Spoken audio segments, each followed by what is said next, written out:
For certain maintenance tests, you may need to pull the BNR unit out of the cash machine enclosure. To do so, open the door with your 3/8" Allen key by turning counterclockwise. Disconnect the power supply from the cash machine unit by disconnecting the white clip connecting them. Should also disconnect the USB cable from the cash machine as well. On the left inside wall of the cash machine enclosure, there is also a connection with a ground wire. Using a 3/8" socket, remove the nut and disconnect the ground wire.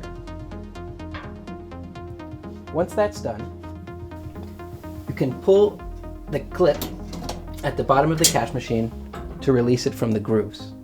To remove the cash machine, pull the pin that's holding the cash machine in place and lift it fully and carefully out of the enclosure.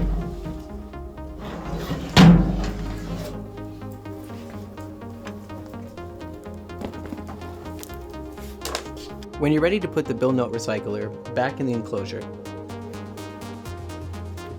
you'll need to lift it up high enough for the pins on the bottom of the plates to set the cash machine down so that the bearings rest on the plates. Then pull the pins at the bottom of the plates and slide them into the grooves to secure it. Reconnect the cash machine to the power supply by connecting this white cable.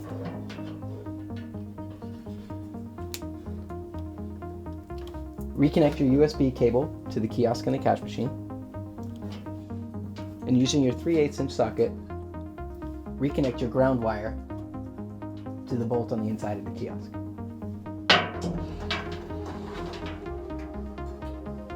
Once you've done that, the final step is to plug the cash machine in at the bottom of the unit, and then you can close the door, use your 3/8" Allen key while pushing into the unit and turning clockwise to fully close and secure the door. That's how you put a bill note recycler back inside of its enclosure.